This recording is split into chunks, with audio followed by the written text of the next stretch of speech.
Yo, yo, yo, yo, yo. What up, everybody? Welcome back to another Key of Threes stream. Got the boys with me today. Got my man's Garrett. Got Jay, Gabe, Jelson, Jacob, whatever you want to call him. How y'all feeling? How y'all feeling today? Tonight? Hey, feeling good, bro. Good, good. It's a great day. For sure. Rocking on Yeah, weird yeah, yeah. Wi-Fi today. That's why I'm at this Yeah, perspective. this he dedicated. He on his phone though. So shout out to He Garrett, put up man. in he put Well, up if in the my winning phone does group. not die before the stream ends, we should be good. That'd be cool.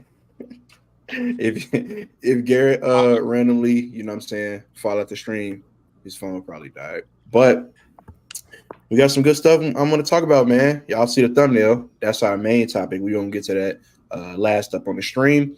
But first, we want to talk about coaches. We want to talk about who the elite coaches are in the NBA. Now, I'm going to just say I think it's only probably like 4 or 5 truly elite coaches in the NBA. And I want to hear what y'all got to say. Hopefully we hear some different names besides the obvious ones. But Garrett, we're going to start off with you. Who's some of the elite coaches in the NBA? Who do you have as an elite coach in the NBA? Now, I know in the stream prep you told us try not to be too obvious with these, so I feel like I'm not going to go anyone too crazy. But I feel like, this guy, the first guy I'll name, and then maybe we can roll back around if no one said these other guys. But the first one I'll name right now is someone who's been in the game for a while. He's a proven champion. He's coached a lot of great teams, and I think this year he's going to be in Coach of the Year running once again because I think he's going to be at the helm of turning a team around, a young team, and bringing them back into the playoff picture.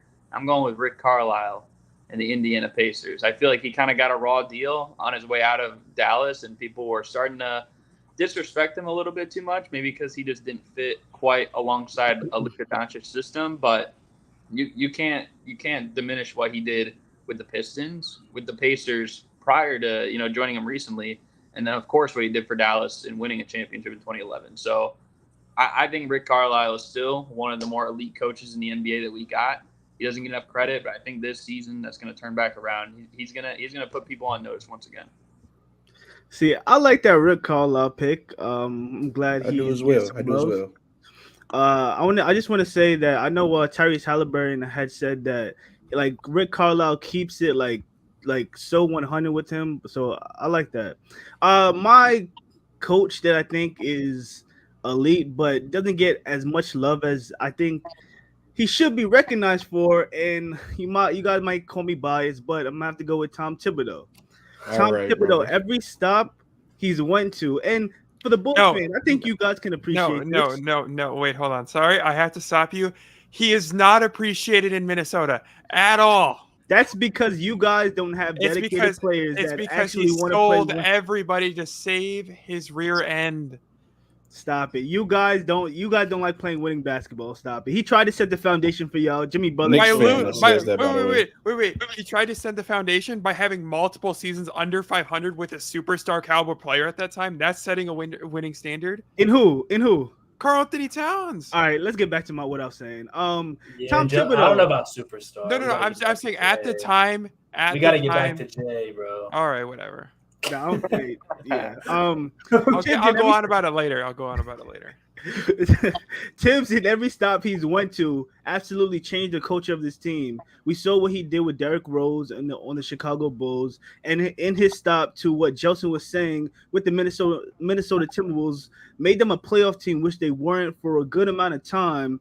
And them crumbling was not Tibbs' fault. They just didn't have the pieces that were necessary for Tibbs to use for them to continue to be a contender after, playoff contention after Jimmy Butler had left. Then he came to the Knicks, and I'm not going to lie, it's been a very hate-love relationship with Tom Thibodeau, but I think this year he showed me that he is actually willing to coach, especially coach his best players. There were times, especially in the playoffs, where Julius Randle was playing absolutely horrible, and as a Knicks fan, we've seen in the past, Tibbs gives him the ultimate green light. Lose, win, or draw, he lets Julius Randle go out there and play. But we've seen him get pulled in very crucial times in the playoffs.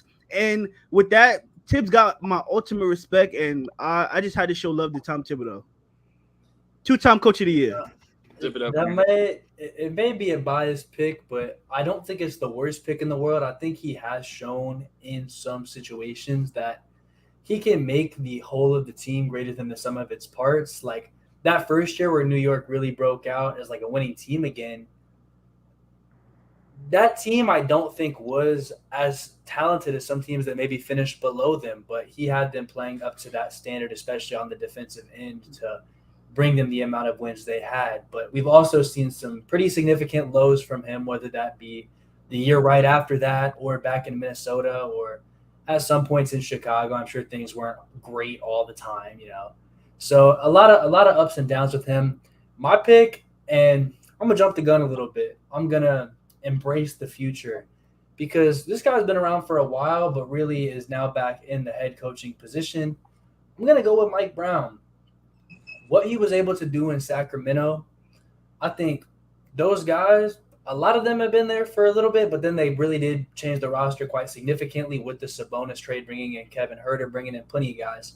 But for him to go in there and take a franchise that had been struggling for, let's be honest, almost 2 decades, and to turn them around and getting to the playoffs, and not only getting to the playoffs, but going from not even in the play-in tournament to the 3 seed, that's a turnaround that you do not see very often. One of the bigger single-season turnarounds in recent history.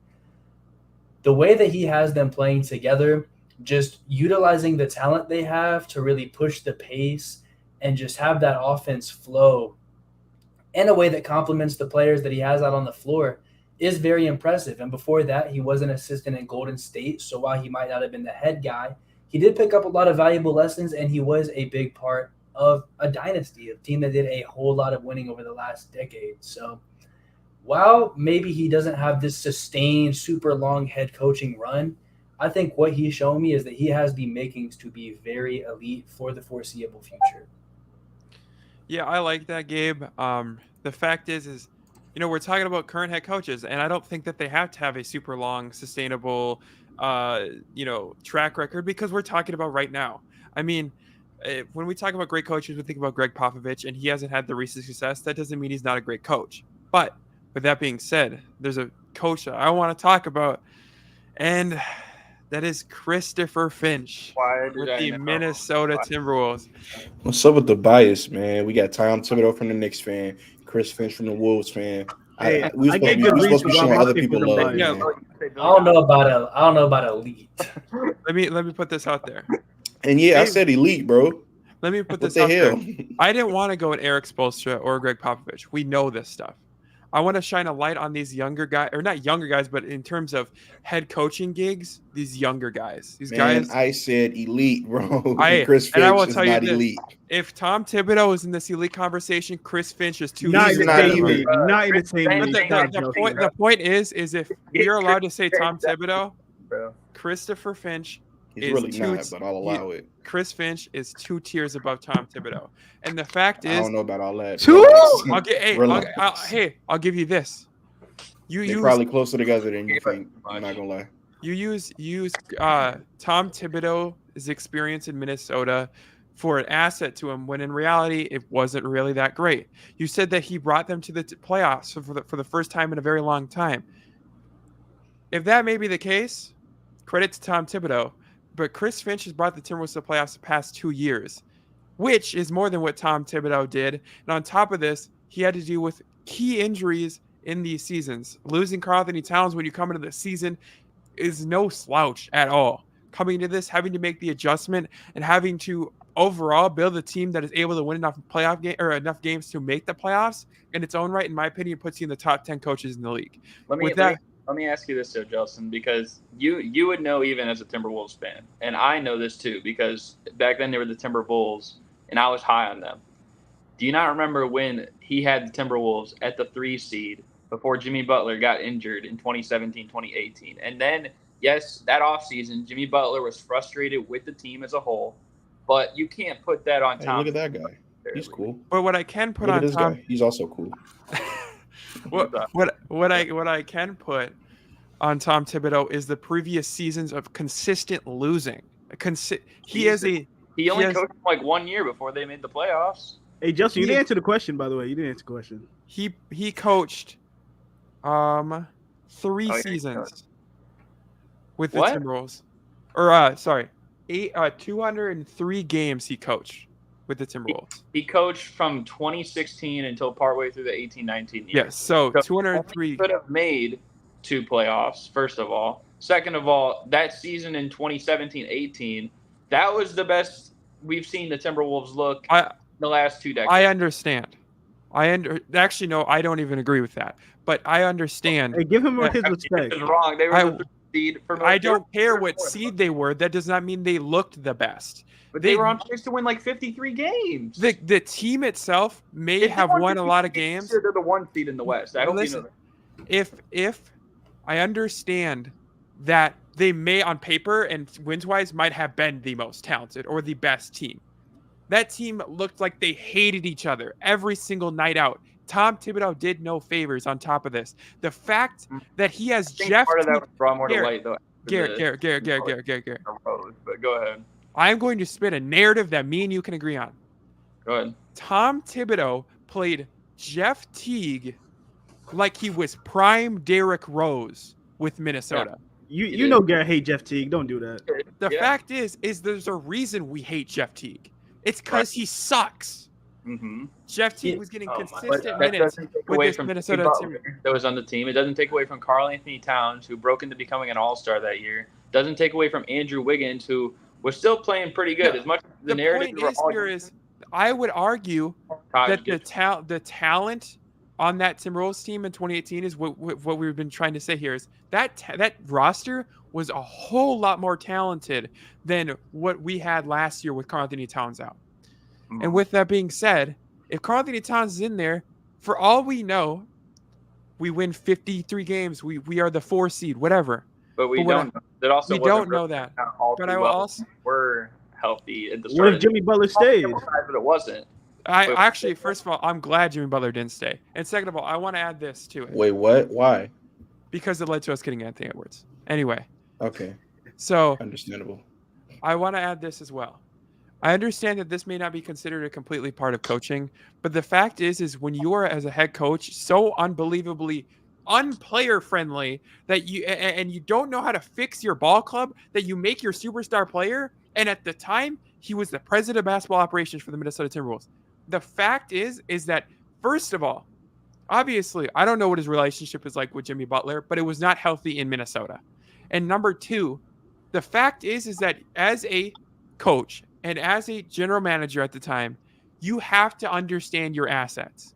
And the fact is you are not willing to give Jimmy Butler a max contract extension. And in hindsight, I'm glad he didn't because of the Anthony Edwards acquisition. But at the time, this is the dumbest thing that has happened in a long time in Minnesota history.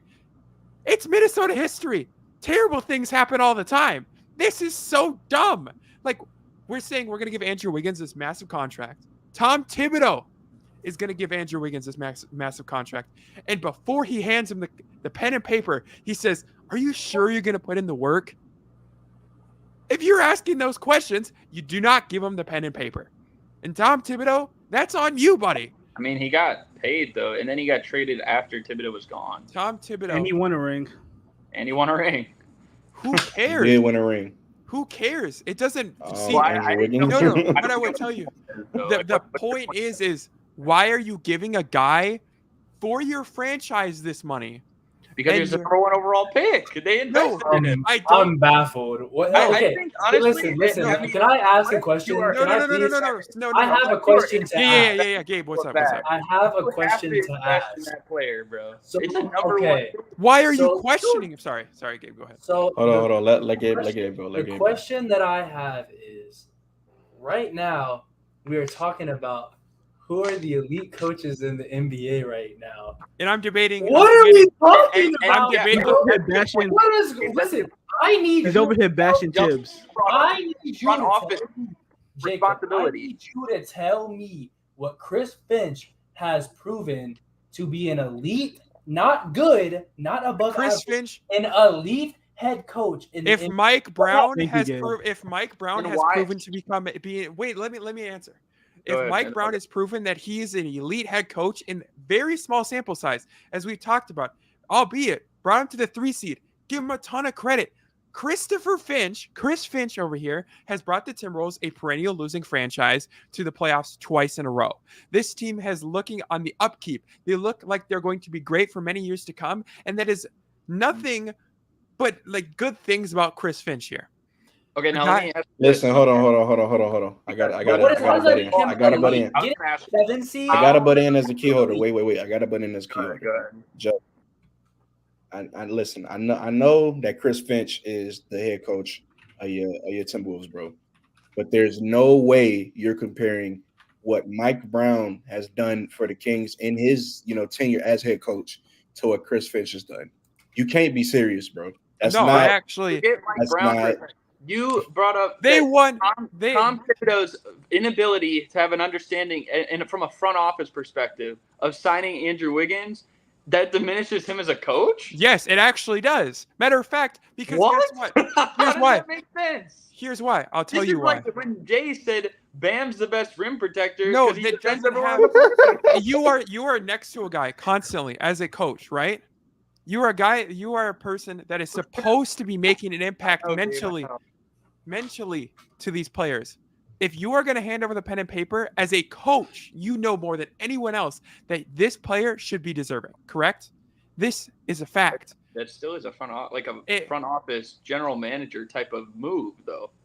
Now, the point is if we're going to agree and we're going to hand in the pen and paper as a coach, now it's your job to figure out what we're doing with this player. It's your job. This makes Chris Finch elite, bro. No, He's got a couple 7 seeds. Stop, wait. Okay. The Timberwolves won 19 games. 19 games prior to Chris Finch. He brought them. They haven't even won 50. They won 0 50-win seasons and you're elite. And the one they almost got would have happened if Jimmy Butler didn't get hurt. Okay. The year with Tom Thibodeau. They were the 14th. Listen. Wait, no. I got to finish this. They were Go ahead, 14 seed, won 19 games in the year prior to Chris Finch. Okay? Coming in, Chris Finch, halfway through the season, made an obvious impact immediately, being a smarter coach. But let's talk about his first full season. Becoming the 7th seed after literally winning 19 games is ridiculous, no matter which way we twist it. Because albeit, I will say that Mike Brown is obviously a better head coach than Chris Finch. And I'll obviously say that. But I will also say that doing this puts you in that conversation for top 10 coaches in the league. And he has shown the ability to adapt.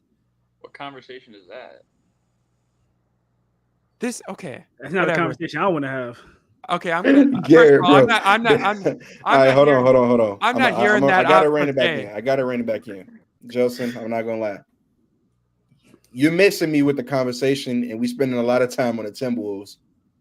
Maybe we can come back to that during the middle of the season after we see what the Timberwolves are doing, bro. But for elite coaches, I'm gonna go out on a limb, and his tenure with the Celtics, it didn't end quite like how anybody expected, but leading a team that was, I believe, a 12 seed at one point during the season to the NBA Finals during your first full season as head coach, and how the way that Celtics team was a well-oiled machine and how they looked like the best team in basketball for probably 4 months, something like that.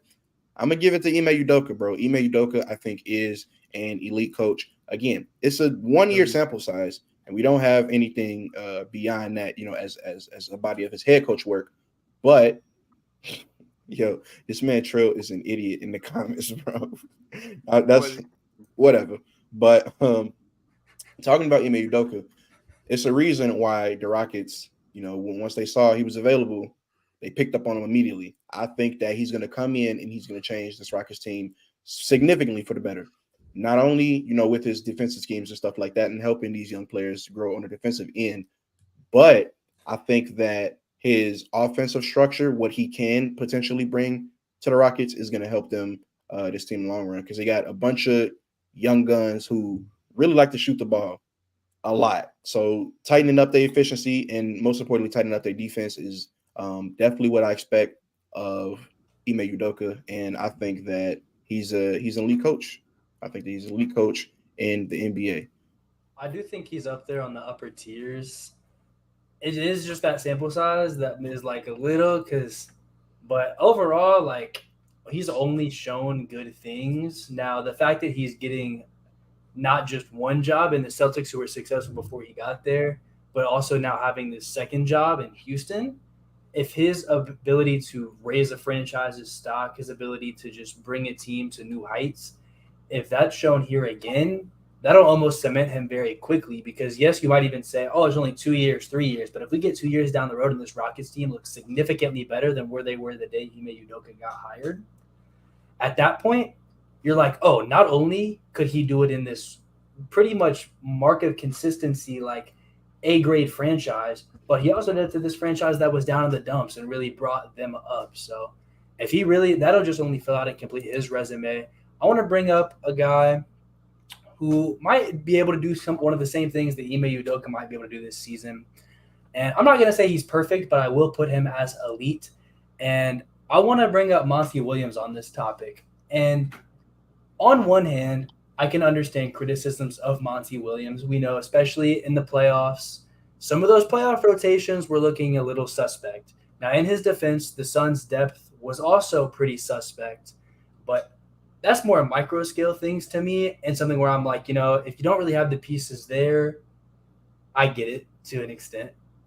But what he's able to do on the macro scale of look at what Phoenix was before he got there and then look at Phoenix after he got there, going from a team that was perennially just at the bottom of the league in the top 5 draft picks every single season, couldn't put anything good around Devin Booker. He gets there. Before the Chris Paul trade, before anything, we had the Suns looking a lot better. They did the 8-0 bubble run. They were just trending in the right direction. They're the underrated portion of Monty Williams' coaching career thus far. That bubble run was crazy. They almost made the playoffs. So, they go through that, and then they end up getting Chris Paul. They make the run to the finals. And, yes, they've come up short a couple times since then, but they've always been in the position to compete for a championship while he has been in town. And now he gets to go to Detroit and almost try and do the same thing again. A very talented young core. And they hired him to say, oh, we saw what you did in Phoenix. We have enough trust in you to where we just gave you a bag to do that same thing for us. And even before Phoenix, he has some good runs, most notably in New Orleans. So he has even more tenure than that. But I do think just the trust that was put in him in Detroit to really bring them to the next level shows how elite he is. Maybe not at always getting the job done and winning 1 million titles in the playoffs, but as far as being a player and team development coach that takes you from a team who's sort of down to a team who's now consistently competing at the highest level every year, Monty Williams is almost a lock to do that. Yeah, I did want to just throw in there that I don't know a lot about I know a lot about Monty Williams, but I'm not 100% bought in on what he can be in the future. He had a great couple of years, and now it's just like he had the year where obviously people were hurt, the rotation weren't great, but there were just things about his coaching style that just didn't work last year. And I don't know if that's just like a one-off, like 1 year thing because he has had seasons in the past. Obviously, we were talking about that he was great. And I'm not going to call him a bad coach or anything, but I don't know what he's going to look like in the future. First couple of years of Phoenix, fantastic. Last year, not as much. So I guess this year with Detroit, I don't want to say that this is like a proving year for him because of the fact that Detroit is obviously still young and they still have time to develop and they need to get better. But I guess we'll really see his true colors this upcoming season. But Chris Finch is better? Wait, why don't you believe in him? Wait, hold on. Last thing, and then we're gonna cut this topic short. It's a little funny how you're saying like you don't know about Monty Williams, and then you were advocating for Chris Finch when Monty Williams' situation, even including last year for his damn near entire coaching stint of the Suns, has been better than what Finch has been doing. No, that's neither here nor there. I just want to add this. I completely agree. Like he did that with New Orleans, he did that with Phoenix, and now I think he's going to do that a little bit again with Detroit. Like when it's a young team and getting behind them, sure, but like it's a little bit similar to Brad Stevens, I would say. And also, just real quick, I want to shout out Will Hardy because I know we're not going to talk about him. I think he's one of those coaches that gets on a personal level with the players, and I think that's something that you look for in every coach. Maybe he's not quite as decorated as other guys, but I mean, most of the year last year, he did pretty well, and he kind of got dealt a bad hand, like when players had started sitting out for the Jazz. So I wanted to shout him out too. Kerr sucks. All right. Now, I like that discussion. We got a little bit off topic with the Minnesota Timberwolves, and Steph is going crazy in the comments, bro. Like I wanted to bring this up. Chris Finch is not a better coach than Monty, Carlisle, Spo, Nurse, Malone, Kerr, Lou, Willie Green, Pop, Mike Brown, and Ime. I don't think he lied. He also said he'd be about 12th, but I don't know if he's better than Quinn Snyder, Frank Vogel, Darvin Ham, Tom Thibodeau, Steve Clifford. So hey, he coming for your neck, Joseph. That's all I'm saying. Steve Clifford is a sneak. I want to say this. That's definitely a sneak. I'm not gonna lie. Steve Clifford is a sneak, but so is Steve Kerr, bro. No. Steve Kerr is a bottom 10 coach in the entire NBA, and I will die on this hill. On. I'm not that high on Steve Kerr either, but damn, bottom 10. Bottom 10 coach. I'm sorry, but bottom 10 coaches. Don't care. He stumbled into the best point guard of all time. Hey, I can't argue that. I'm with you on that, Justin. I'm with you on that, gang. I didn't know. Jay, hold up, wait, Jay, you agree on that? Even though no, not the top. Whoa, not the bottom 10. Not the bottom 10 shit. I just said I believe that he stumbled into somebody who gets spoon fed. I believe that he stumbled into the two best shooters of all time. Point guard, so what is that thing? I want to add this. I just want to say this. The reason I say this is because all this man has to do is let Steph Curry be Steph Curry, and this team is a championship contender. And they was just the fact with Mark Jackson when Steph Curry was starting to break out. They weren't contending in 2021. They weren't. Listen, man. Listen. You talking crazy right now. We're gonna cut this conversation short. I didn't know that this was gonna spark such intense emotions. I'm not gonna lie, but hopefully this next one we can keep the intense emotions coming. I'm gonna mix up the order. Garrett, you're still gonna be in the middle because this is what it looks like when you're. I guess it's all right. Yeah, this is all right. So, topic number 2, allegation watch. Who on your radar? On your basketball radar for this 2024 season is on allegation watch. Now, what do I mean by allegation watch? Who are some players that you think have something to prove going into this, whether that be the 2024 season, whether that be come playoff time? Who do you think are players that have something to prove, and who's on the clock for you? Basically, what I want to say. So, Jelson, you had a lot to say about the last topic. We're gonna start you off. Who's on allegation watch for you? Shai Gilgeous-Alexander. Shai Gilgeous-Alexander is on allegation watch, not because of the season he had last year, because obviously he was good last year, great last year at that. But I need another season out of this man. I need a season of that caliber because the conversation we're having right now are ridiculous. And the fact is that if he does not get the superstar call he got last year, I don't see this man being nearly as effective. And on top of this, I think of great players, and we talk about a lot of these players that are borderline great players, but they don't show up in the playoffs or they don't show up in the big games because, albeit that will be a knock on your credentials and where we view you as a player in the league. Shai Gilgeous-Alexander in the plan did not show up during the second game where the playoffs were on the line. This man got locked up. He is not getting that superstar call in the playoffs. And we've seen in the past, and I brought this up in past streams, the play style of depending on foul calls for you to score a majority or a lot of your buckets isn't going to work in the playoffs. So unless he can get around that, and we talk about this a lot too, SGA is a talented player. He has a bag and a half on him. This man, okay, he knows what he's doing. He knows how to get a bucket. But what I also will tell you is that can get you so far. But I don't understand how SGA is going to live up the hype if he's not getting these superstar calls. And what we've seen right now is where these conversations of, is he potentially going to be the future of the NBA in terms of top 3 players in the league? If he does not improve his game in terms of playoff moments, big time moments, he's not going to be in that caliber. And that's why he's on fraud watch. So let me challenge you on this a little bit. And not for the reason that you think, because I am fully on the Shai Gilgeous-Alexander is overrated train. But what I don't want to do is mix in how I feel about the narrative surrounding a player versus their actual situation. If you look at Shai, does anybody know off the top of the head how old Shai Gilgeous-Alexander is? Can't be no older than 26, right? Probably like 24. I feel like I think it's 24. 24 So because I believe he 20, was 24, 25, somewhere around there. He's not a player where he's not to the caliber where I would have expected any sort of meaningful playoff success from him at this point in his career, only because Steph said he's 24, 20, 25. Thank you, Steph. But he's not. He's never been that type of caliber of player where I would have expected early playoff success from him. No, because to his credit, he's grown into the player that he is right now. Phenomenal player. I don't want to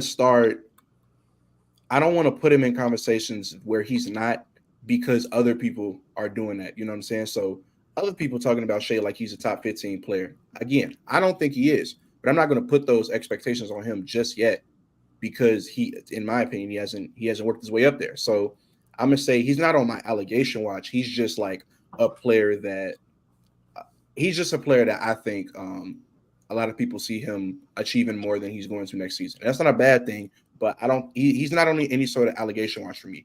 Obviously, he gotta turn it up when it comes to clutch time and having success in the playoffs and stuff like that. But he's 25 years old, so that's not a super crazy priority. So that's all I wanted to say about that. I think, Gabe? his I do think does not really factor as much into his situation, and more so into like Twitter hype. And unfortunately, Shea cannot control the Twitter hype around him, but he is, I think, one of those players that I feel like the media is setting him up to fail, and they do it with different players every single season.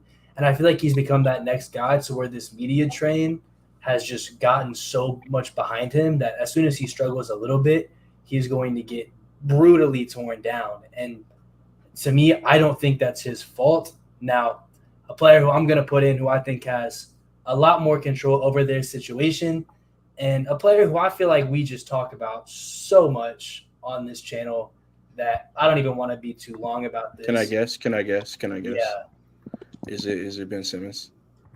It has not been Simmons. My player is actually Zion Williamson, who I feel like we talk about. That was my second guess on this channel. He's been in the league since 2019. That is at least 4 seasons now, and he's going into year 5. And to this point, he hasn't really been able to put together one significant healthy season. Like, he's had years where he was able to break out and make the all-star team, play very effective basketball, and we do know he is a great player when he steps onto the basketball court. But for the New Orleans Pelicans moving forward, eventually enough is enough. You have to know, are we going to be able to build around you long-term or not? We can't keep doing this will they, won't they with him and Brandon Ingram, and will they stay healthy? Now, Brandon Ingram has some questions about that on his own. I don't think it's as significant as Zion, but there are some questions there as well, and maybe a mini allegation, so we'll call this an entry and a half.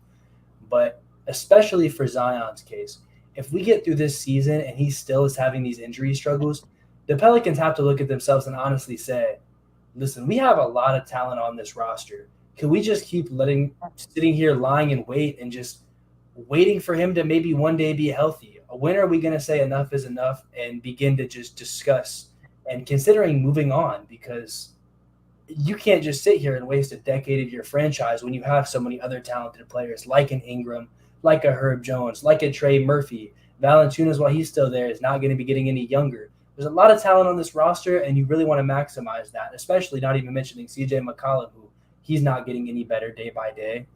You have to figure out at some point, is this going to be something that's going to work out or not? And if Zion gets through this year and he's never healthy, I'm leaning towards it's probably not. So for mine, I have one true answer, but I kind of have 3. And the first one is kind of a smaller one, but I think it's more so on this person's going to be microscoped a lot this year, that type of level. And I went with Paul George.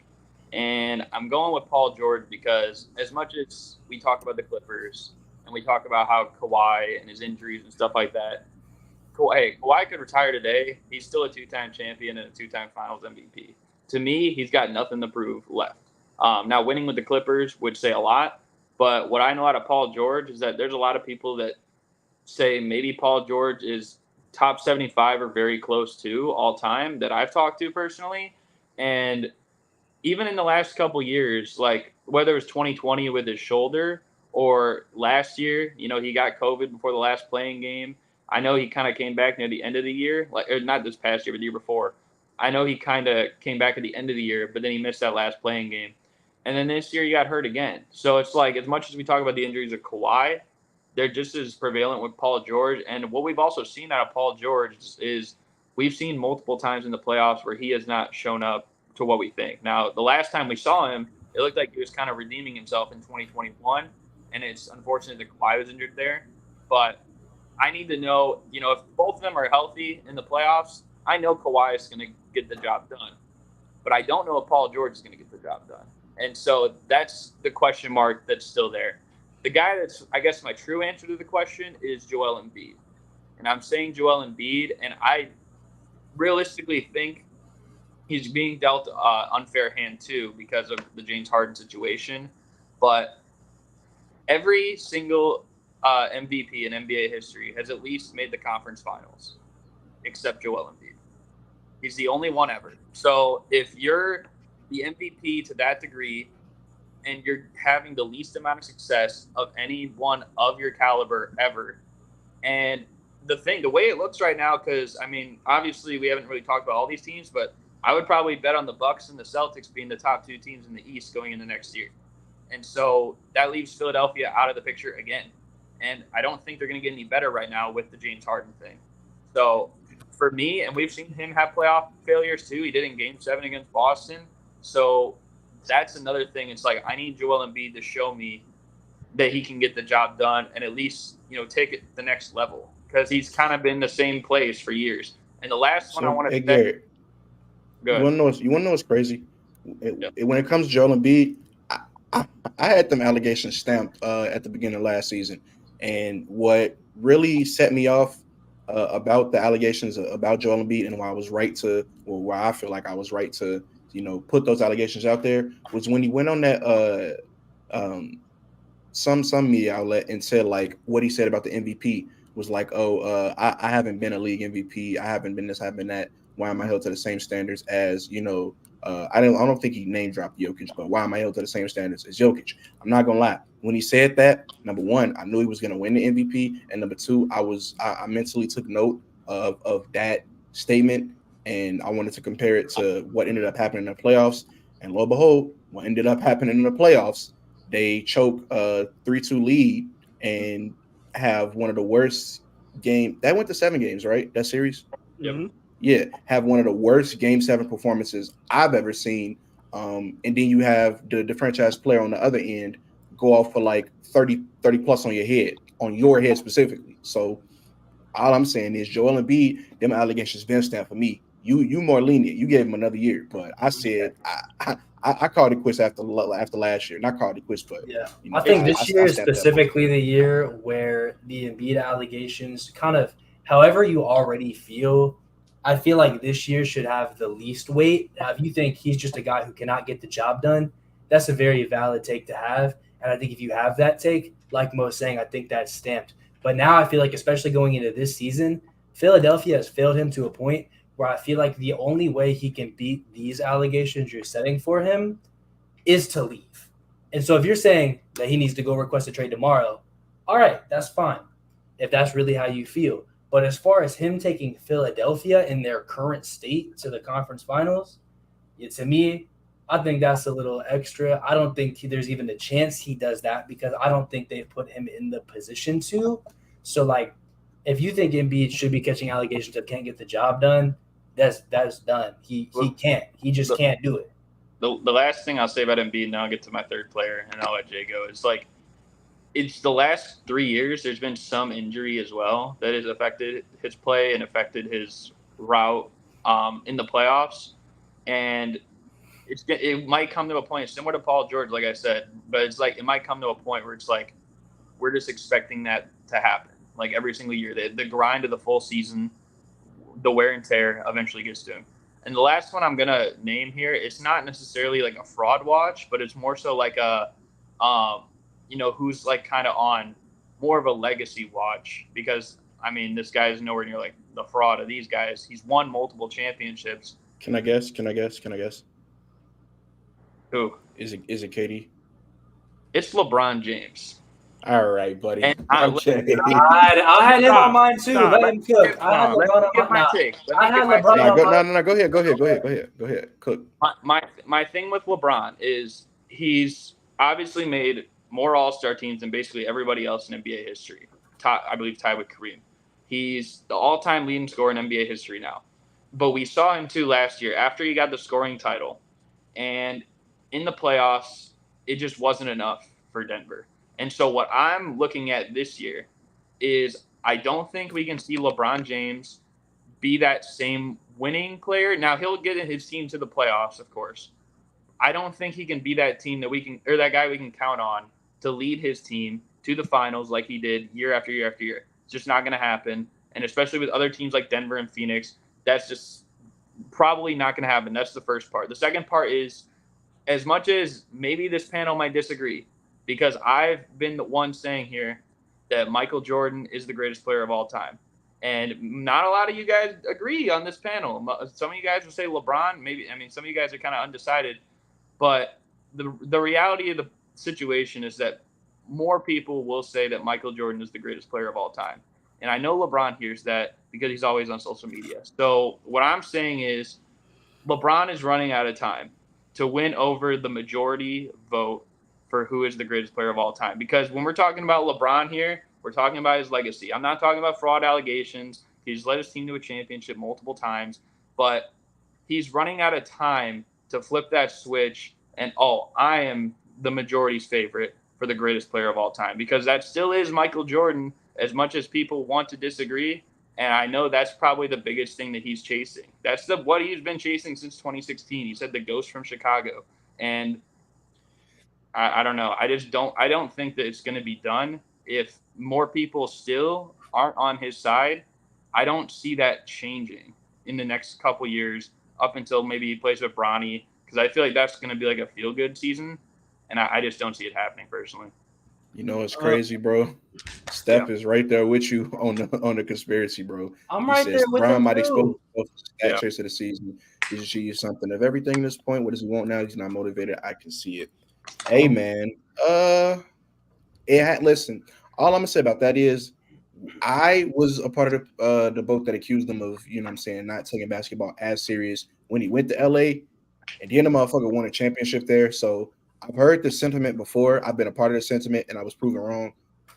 Listen, if everything goes how it should for the Lakers this season, LeBron won't have to be that number one, and he can, I guess, stat chase in peace, because Anthony Davis would be, carrying a load of the Lakers. But the injury, like the durability, I think is a big part too. Because ever since he's been to LA, aside from that 1 year they won the title, like he's missed way too many games. Like from normal, I think he did more games with the Lakers than he did the whole 15 years before that, right? Yeah, that's facts. I'm right there with that. Yeah. Steph said, "Bron is blessed. Kobe came along, or else the overwhelming majority would choose MJ." I'm not crazy. I don't think that's a crazy take. But listen, all I'm saying is, Bron, his career not over yet. So the sentiment is probably still in Michael Jordan's favor, but who knows 5-10 years from now? Who knows 3 years from now? Shit, we don't know what's gonna happen with Brian. But I had a whole different allegation for LeBron, to be honest. Mine is more so just that I feel like he's facing some allegations now from me that I don't know if he can really be a number one guy on a great team anymore. And that might sound outlandish. I don't think that's crazy allegations. I think that we've seen it. And that's the thing is LeBron played so good for parts of last season, but at the same time, the Lakers were not very good and had very high level production. But in that second half of the season where they really made that comeback, it really was a lot of the supporting cast. It was a lot of AD really showing out. And then in the playoffs, same thing. AD was inconsistent on offense, but on defense, he was very consistent. Then once he steadied the ship on offense, AD was their best player. Rui stepped up big. Reeves stepped up big.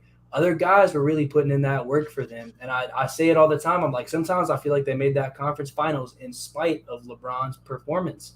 So it's like, if they go into next season, and that's more the LeBron we see, plays really good for the first couple months, then his body starts to fail him, things start breaking down, and they have to rely on other guys to still continue being good.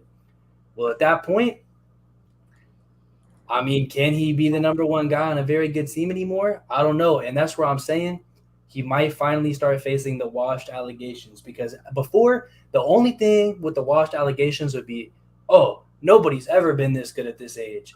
And he shut down all of those metrics. He's about to average the most points for a player in their 21st season ever, because the record's like 7.5 or something by Vince Carter. He's going to break those records. But he's competing against himself at this point. And as far as LeBron taking a step back, I do think this season, I'm pretty confident that he's going to take a significant step back in terms of his placement in the league ranking. I agree. Yeah. Washed allegations is crazy. I don't think LeBron is ever going to truly have washed allegations. I think he'll retire way before we get to that point.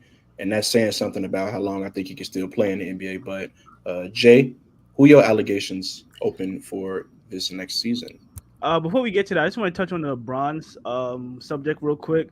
I think because the fact that there's still 50, 60, 70, 80-year-olds that watch Michael Jordan play, I don't think there will ever be a majority of that LeBron will ever reach the majority in terms of being the number one player of all time. I think there's just way too many Michael Jordan fans out there. Let's be honest, Michael Jordan put basketball on the map for a lot of people in this, I would say, last couple generations. But my person that I have on allegation watch is DeAndre Ayton. DeAndre Ayton this year has a lot to prove. For the last couple of years, he's been complaining about his beef with Monty Williams, how he doesn't get along, and that there's chemistry issues with him and the team. Monty Williams is gone now. You have Frankie V as your new head coach. All that bullshit aside, you got your money. Now it's time to play. We've seen him be a significant piece on a finals team, a team that went to the finals, that beat a whole lot of good teams, the Lakers, the Clippers. Then almost, I felt like the Suns actually had a chance to beat that Milwaukee Bucks team, but they came up short, of course. But I think this is the year that we're going to either see a big jump from DeAndre Ayton, despite the talent that he is surrounded. I think maybe not in a numbers perspective, but I would say in effectiveness, what you see on the court. I think he's going to either do a lot more things on the court to help this Suns team, or he's just going to look like the DeAndre Ayton that we've seen for the last couple of years. We're not going to see him progress. We're not going to see him evolve into a better player. He's just going to stay the same, and that's why I think he is on allegation watch for me. What do you think about maybe Bradley Beal being in that discussion too? Because I was thinking about the Suns, and I'm thinking, like, I know Kevin Durant and Devin Booker are going to play like top 10, top 15 players all year long. But Bradley Beal coming into a new system, he's been labeled in the last couple of years as like the ultimate stat pattern in today's game, just because his team is always trash and like he's averaging 30 points. So like, what do you think about that? I feel like at this age that Bradley Beal is at, and this point in his career as well, I don't have any expectations for Bradley Beal on this Suns team, to be honest, but somebody out there that goes and gets some points. I know you guys said Bradley Beal is going to be their point guard or what do you want, whatever you want to call it. I don't expect to see much of that. I do think at some point in the season they're going to transition to Devin Booker being their main facilitator, their main playmaker. But I really don't have any expectations for Bradley Beal, to be honest, with this Suns team, bro. I think Beal the whole team's on allegation watch, man. I think Beal will be like Ray Allen in Boston type of beat, personally. Like, I don't know. I don't know if his game. I just don't know if his game fits as well to taking on that kind of role. We knew Ray was such a good shooter that when he was able to take a step back and play one specific role, he could do that. Where like with Bradley Beal, what he brings versus Devin Booker is just like a Devin Booker light, where we know he can go get a bucket. But outside of that, if you like ask him to go play a specific role besides just scoring the ball, which if you're taking a role is probably one of the worst roles to take, because like that's what you want the main guys to do, is be the guys who go get an ISO bucket. So like as far as Bradley Beal goes, I'm not very high on. I was never very high on the acquisition, but I had a different son on allegations watch. I actually had KD on allegations watch because talk about it. Ever since KD left Golden State, everybody's been saying the exact same thing, and they even said it before he went to Golden State. They said, "Can he get a championship? Can he get the job done?" He went to Golden State. He got it done with one of the greatest dynasties of the new millennium. Now, since then, he went to Brooklyn.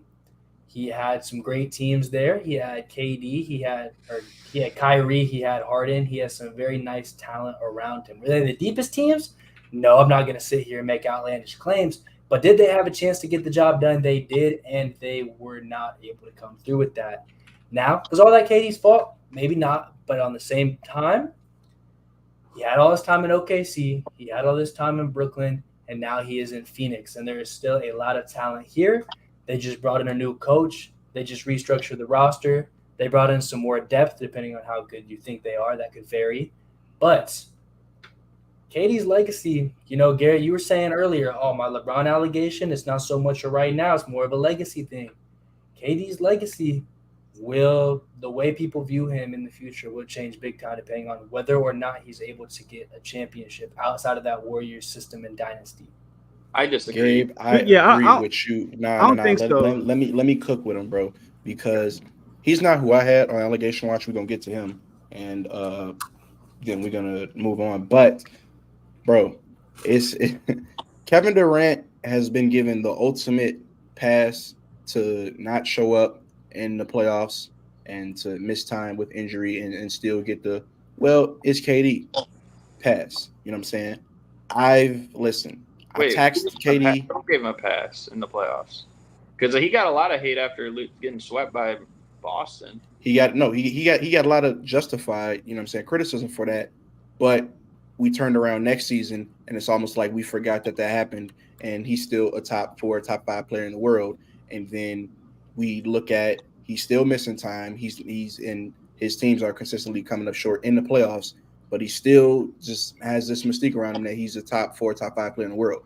I think along with LeBron, it's time for us to start realizing that he's still operating at a high level, but these other guys are just, they operating at similar, if not better levels, like Devin Booker. It's going to be criminal if they don't make Devin Booker or keep Devin Booker as the first option, because at this point in his career, I think he's better than Kevin Durant.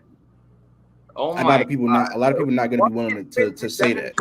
Bro, you said Devin Booker's better than KD? We need to stop riding Devin Booker. I think they're on the same tier. I think they're both. No. I think they are on the same tier. I think they are on the same tier. Devin Booker is not Kevin Durant. I'm picking Devin Booker over KD. My 6 through 8 in the league right now is KD, Tatum, and Booker. In whatever order you want to put them in, that's that tier for me. Kevin Durant above all of them. Bro, we need to stop this, bro. This is insane. Devin Booker's better. And let me also say this, because you're talking about how, he got justified criticism for losing, like getting swept, and then he went to the Suns, and we saw that too.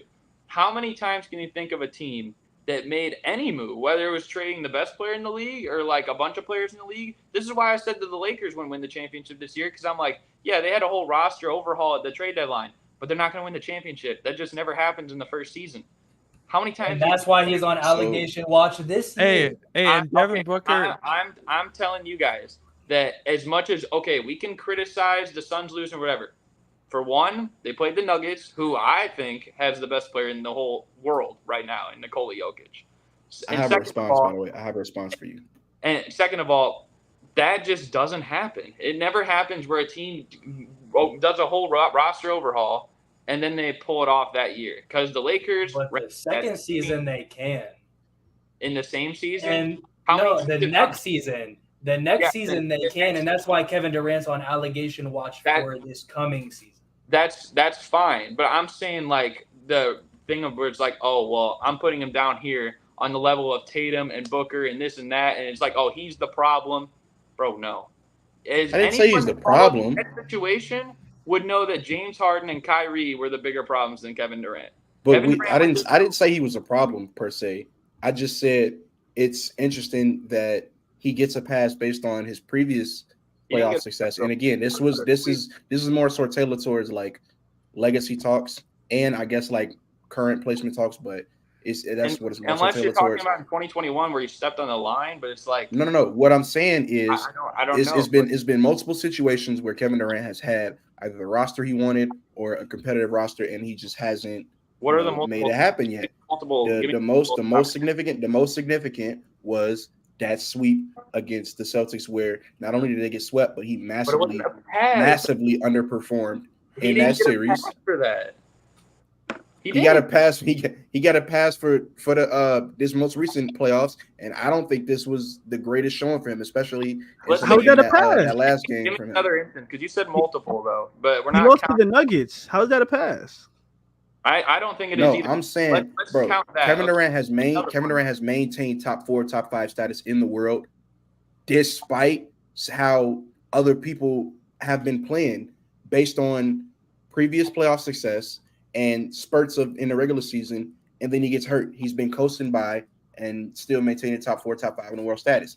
All I'm saying is players been playing better than him, and he's not at that level anymore. So I'm asking you, because 2022 he did not get a pass for that. So We give are me giving- multiple time. You can No, count he this gets as a pass the right now. he gets Count the this pass as after he gets the pass after the season because everybody like pretends it doesn't exist, pretended like it didn't happen. So you're Nah, counting People were Yeah. pretending. Hold on. counting People were the pretending. People were pretending that the Suns team. People were pretending like the Suns team was going to make a deep playoff run. People said that they were going to beat the Nuggets. People said they was going to make it to the finals easily, Yeah. as if the team didn't have clear holes in it. They were saying, with the addition of Kevin Durant, it's Kevin Durant. They're going to go to the finals. Nah, that's not how shit works. That's not how shit works. So I'm saying, if you want to count that as a pass, that's fine. But you told me there were multiple times he received a pass, and I'm asking you, give me another opportunity where he received the pass, because multiple means 2 or more. Hey, wait, I want to add this.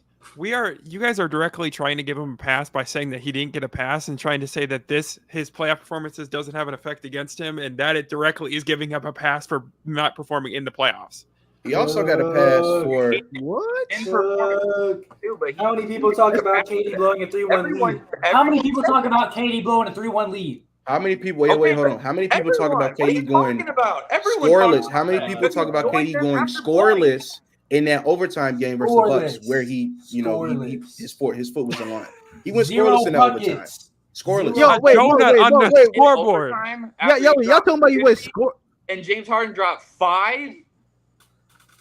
Y'all talking about he went was- scoreless bro, when he but did I'm literally saying, everything to get to People the act like point. that overtime didn't happen. What? Hey, no. The overtime happened. Respectfully, Because of KD. The overtime happened because of KD. The context there. Yes, The job's thank not you. finished. Thank you, The Jay. job's not finished. Thank you, Jay. You just proved our point.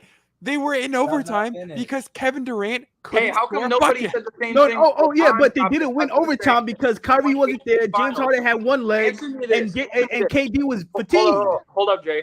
Answer me this. This is hilarious, man. How come nobody ever says anything about when LeBron dropped a goose egg after J.R. Smith dribbled the clock? Bro, what are we talking All right, I go like Gary, you want to go for it. Gary, Why- you what want to does go LeBron for have it. to We do just with it? brought this up. It's We different, but literally Kevin just Durant talked about does it. LeBron. He's on allegation watch, and he's just a fraud, bro. You guys, no, hold on. Literally, right before this, we talked about LeBron being on allegation watch. We just No, talked about But I LeBron was being on saying allegation he watch. brought LeBron into the conversation when we was talking about KD.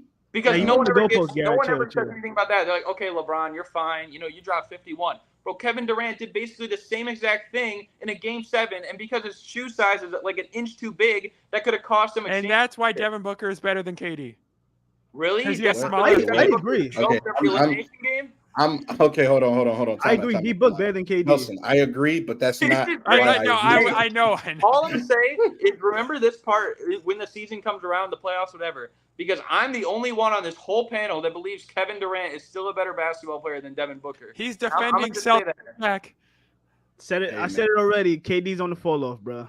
Kevin Durant is better than Devin Booker, bro. Hey. I don't know what you guys are on, bro. Hey, can I? I've been spreading I mean, this whole Gabe time. technically didn't say it. He said they're in the same tier, but I still think that's crazy. Hey, I want to bring this up because I've been spreading this whole time Crazy. doing this, That's right? crazy. Bro, I want to bring this up. This comment. SGA didn't get a superstar whistle. It's a false narrative. I have some stats that I've been cooking up to absolutely cook this point. Full screen this dude. Hey, You're going full screen. Please, full screen this dude. You're going full All screen. right. Don't let us down. I want to use a base value stats. So I used my favorite player, Anthony Edwards, a constant driver to the rim at that. Only 20 less shots at the rim than SGA did last year. Anthony Garrett, Edwards. back up, bro. I'm charging my phone while he's talking. Anthony Edwards, in his top 10 highest scoring games last season, as it combined, had 368 points. 51 of these points came from the free throw line. Free throw makes, not including the free throw attempts. That is 13.8% of his buckets in his top 10 highest scoring games, or 13% of his points in his top 10 scoring games are from the free throw line. Now, let's use Shai Gilgeous-Alexander's. He had 413 points in his top 10 highest scoring games last season. 139 points of that were from the free throw line, equivalent to 33.6%. And that may be like, okay, different whistles, different style play, whatever. That's fine. We can bring up a player such as Joel Embiid that we love to chat about being a free throw merchant. So in his top 10 scoring games, he had 475 points. Out of those, 131 of those points were from the free throw line, equivalent to 27% were from the free throw line. So Joel Embiid is a free throw merchant, but Shai is just a skilled player that is literally never, that has done nothing wrong, and he's not a free throw merchant. He's a skilled player that knows how to draw fouls, but Joel Embiid is, even though SGA has took more buckets at the free throw line than Joel Embiid. Tell me how that makes any sort of sense. It doesn't. All right. If it ain't broke, though, don't fix it. Epic rant from JELSON, by the way. But yeah, I got that allegation watch was again more intense. I'm glad y'all kept the intensity up because that went longer than it was supposed to go. But hey, oh well. Next up, and this is a mini topic before we get to our final topic. Don't want to spend too much time on this. Want to be brief, but we're gonna talk about FIBA. Let's get some FIBA reactions in. Once again, I'm gonna mix this up. We're gonna do it like this. So we're going to get some FIBA reactions. As you guys know, Lithuania just beat the United States. I forget what the stakes were. I believe it was just seeding because the United States is still in the final bracket. But speaking of, I'm gonna bring up the FIBA World Cup bracket right now. Should I share screen for this? If you want, I'll just leave it because I kind of went through the bracket. I have the matchups too. Yeah, but in case you guys do not know the bracket, so currently the quarterfinals is set. We see Italy versus the United States. That's on Tuesday, so that's tomorrow. Italy versus the United States. Germany versus Latvia. I believe this is Latvia. And then on the other side of the bracket, we have Lithuania versus Serbia and Canada versus Slovenia. So can I get you guys' opinions on Lithuania beating USA first? Gabe, we want to start with you. Let's just say this.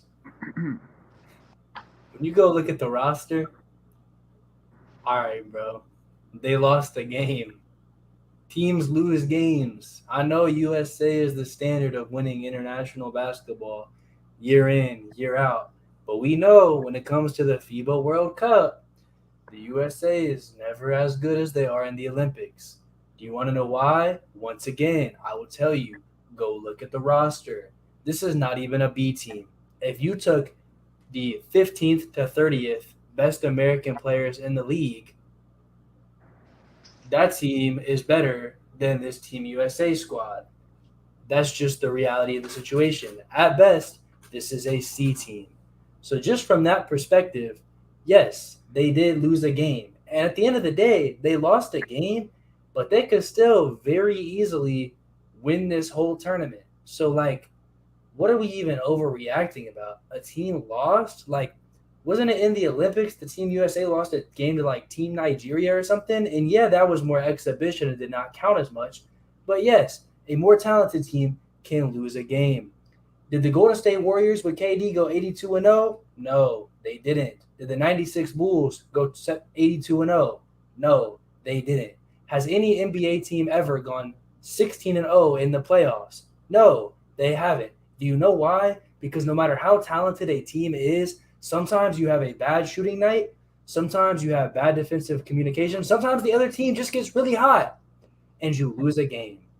Teams can be very good, but that doesn't mean you win 100% of the time, especially when they are not as OP as they could be during an Olympic year. That's all I'm going to say. Very well put, Gabe. Very well put. Very One- well spoken. 1,000%. There's only one player on this team that will probably be on the Olympics team, and that is Anthony Edwards. And he's played very well. Oh, And- Keep it up when you're done, You're dog. shameless. No. Hold on. I'm The gonna let you glaze finish, but is off he's the actually not wrong because Anthony Edwards been showing his ass this entire FIBA World Cup. So he's legitimately the only person that I can see. Maybe him and Jaren Jackson Jr. because they're gonna need big men. All because I right, don't get know the who this glazing, team Jelson. allow. Go Hey, for it. actually, I'm going to do reverse glazing. Wait, pause. What? All right, bro. What are we, Hey, yo. Wait, Yo, I no, don't what are we okay. talking about? Okay, no. Okay, I'm going to get to hating. We talked about allegations and fraud watch and all that stuff. Bro, Brandon Ingram, bro, what are you doing?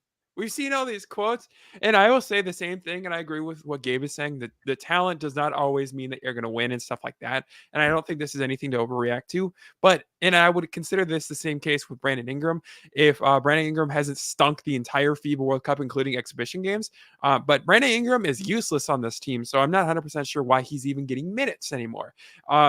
Austin Reeves, allegation watch? No. Austin Reeves is quite the opposite. I think he should be starting in this lineup currently.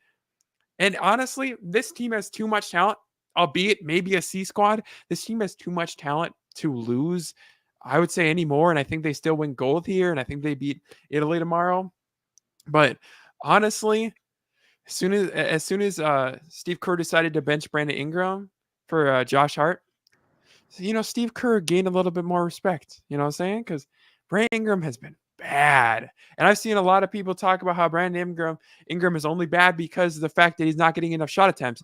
And I'll tell you the reason you're not getting enough shot attempts because every time you touch the rock, you brick a shot. That's just how it is. Brandon Ingram has been terrible for FIBA. And I just want to get that off my chest. Hey, Jelson, you was cooking right there. I like that. But I'm going to take it a step further, and I'm going to go back to something you had said earlier in the stream. And I think a reason for Team USA losing this game is Steve Kerr. Steve Kerr, if you guys have not been paying attention, is playing Paolo Banchero at the 5.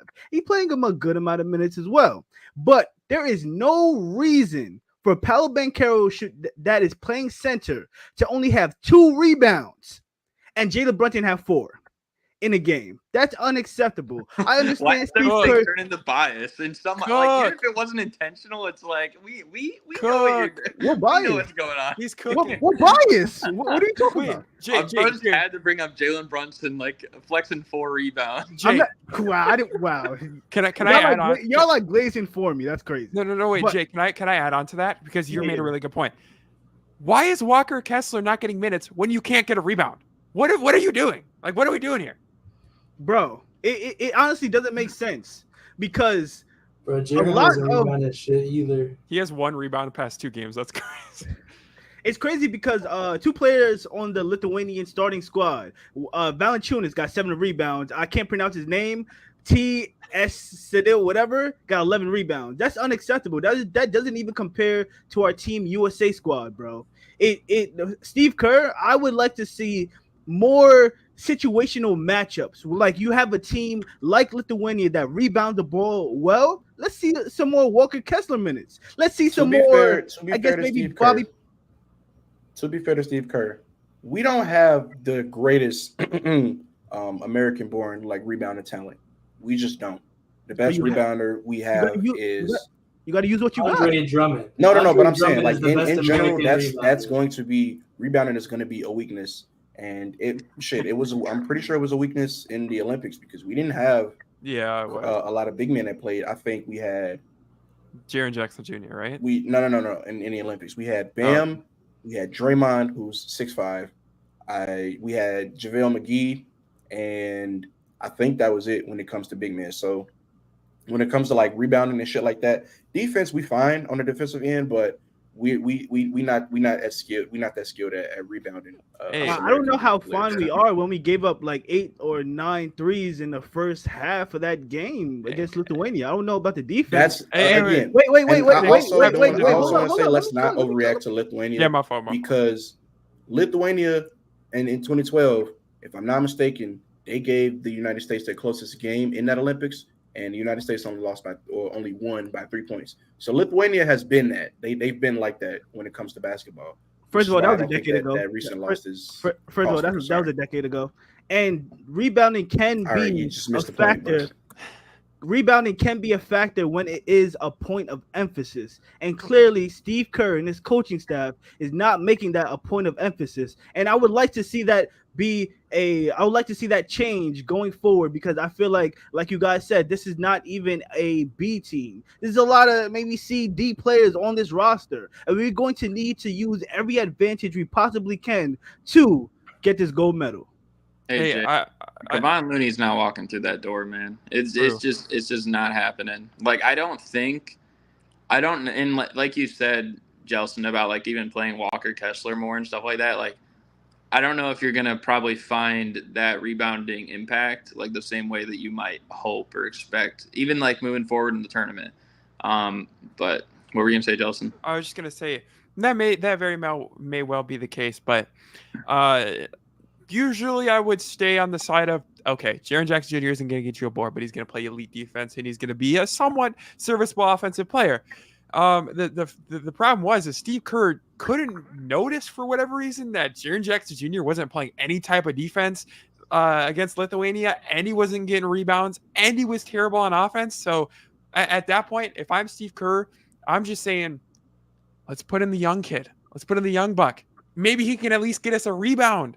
That's all I need. You know, Steve Kerr has an affinity to not play. No, I 100%. No, for sure. And that's a problem. You know what I'm saying? That is a problem. So the other thing I will say, and I think just for my take on that game, I mean, I would probably agree the most with Gabe. I feel like, you know, U.S. is always going to be like, I guess, the juggernaut in a way. And we kind of talked about this a little bit when we brought up the Noah Lyles thing, and like how it's just like the U.S. is always going to have like the best talent of everyone else. But I just think like, yeah, it's going to happen where sometimes they lose. And at least in FIBA, like more times than not, like the U.S. has found a little bit of a dry spell in the success department as opposed to like the Olympics.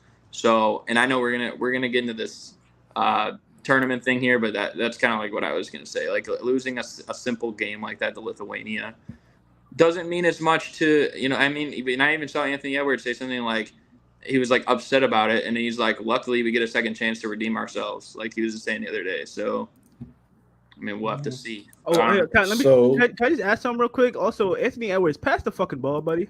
Oh, yeah. Wait, hold on. Pass the ball, right? I'm sure when he's the only one that can make a bucket. And a matter of fact, I actually have the stat. How many shots he took to get that 35? Tell me. How about this? How about the fact that No. Tell me that stat. I could actually. How about the fact that he shot 60% and the first 7 passes he took, every single pass led to a miss. Jelson, I'm gonna need your PO box address after this because I'm gonna just send you a full dozen glazed donuts for that, bro. No, because he brought up a point. I mean, come on, bro. He shot 60%. His first 7 passes went. All of them were missed shots. All of them. You know what's crazy? You know what's even crazier? The fact that he was the only wing playing defense. So, let me add this. Why should he pass the ball? We talked about this. We give Kobe a pass. We say Kobe's great. And I'm not going to say Anthony Edwards is on the level of Kobe's because Kobe's, you know, on that top 3, top 5 pedestal, right? But what I will say is when you are the guy on the team and you are the only guy that day, and Anthony Edwards actually said this when he scored in the exhibition, he scored like 30-some points. He said, some days it's some people's nights.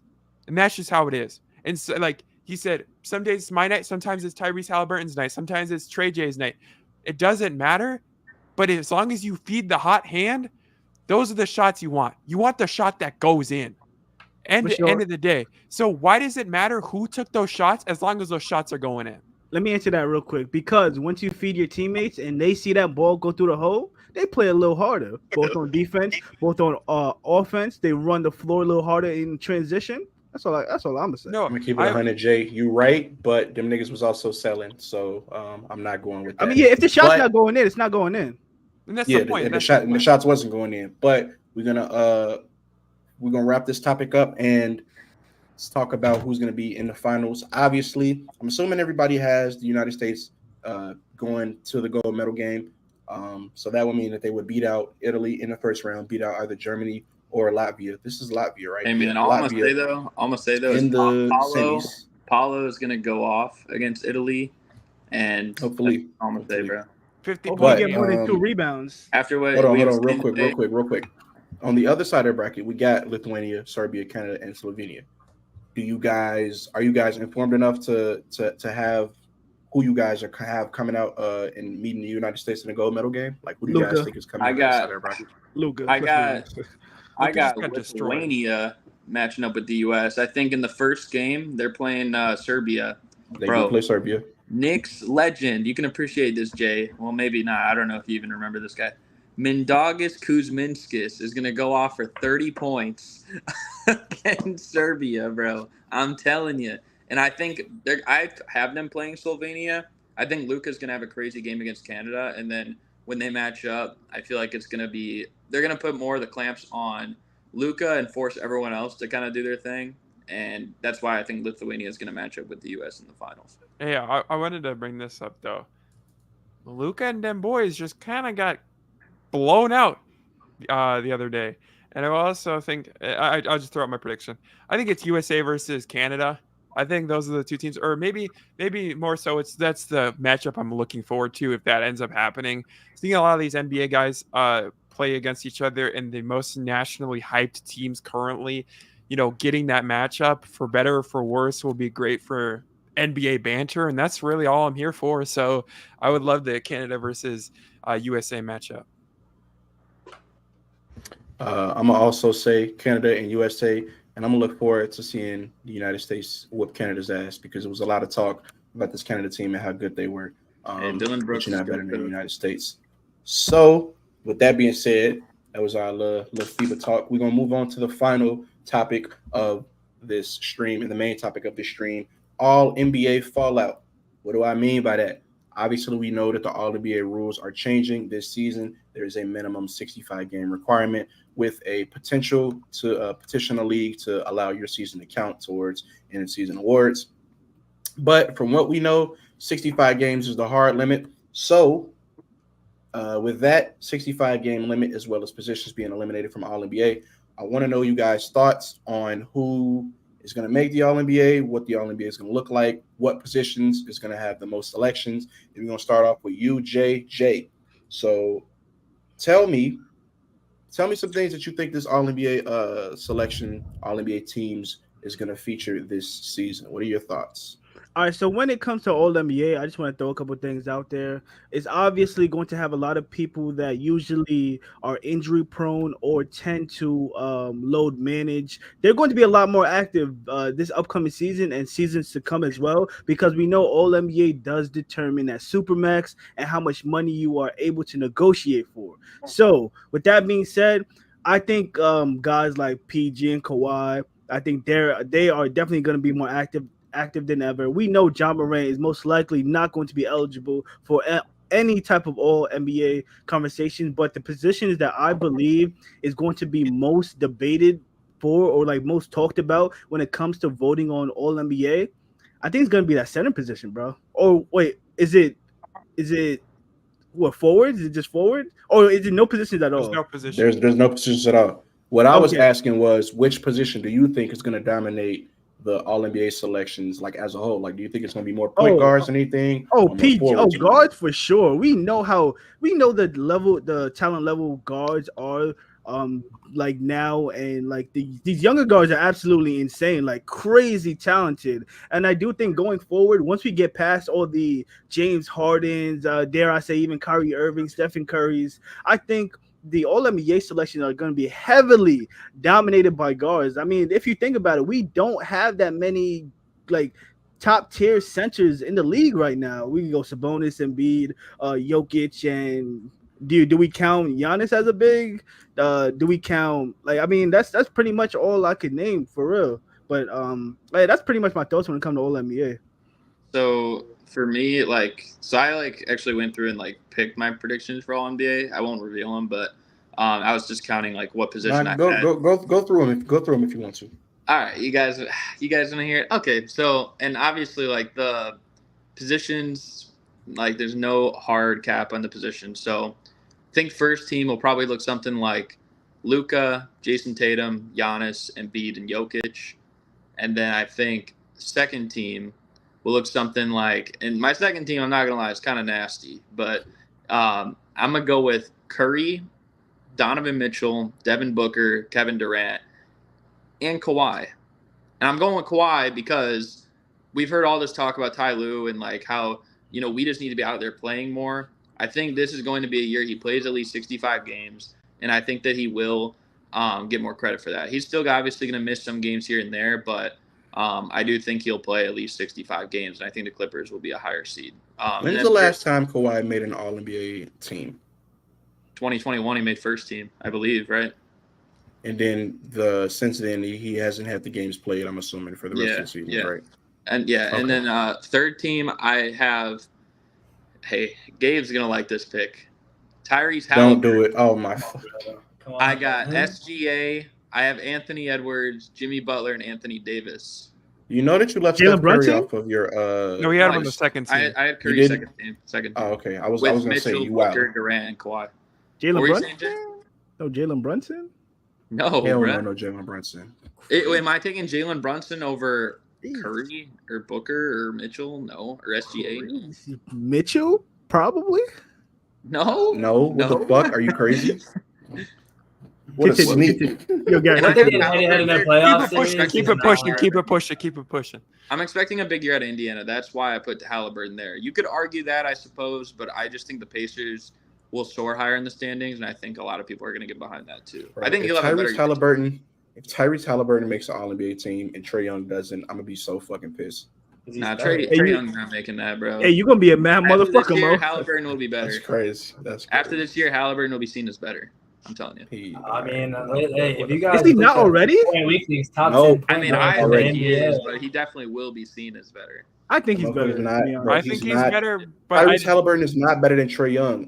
I value Why do Tyrese we do Halliburton this? more, but I think Trae Young is the better basketball player currently. Nah, Why I do we don't. do this? Bro, Trae Young's a fraud. Why do we do this? Moving on, Jelson. What do your takes on what All-NBA is? Wait, so one last thing I'll say is, so that meant 4 point guards and 4 small forwards. So I guess those are the 2 positions that were the most. Okay. I had one player that I just wanted to mention that I think that will fall out completely out of the LNBA discussions purely based on the game limit, and I'm not talking about Zion Williamson, and that is Joel Embiid.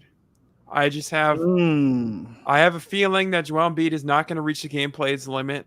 He's getting up there in age. I'm not sure how much this 76ers team is willing to compete and how much he's going to be willing to risk anything. Joel Embiid is 29 years old, bro.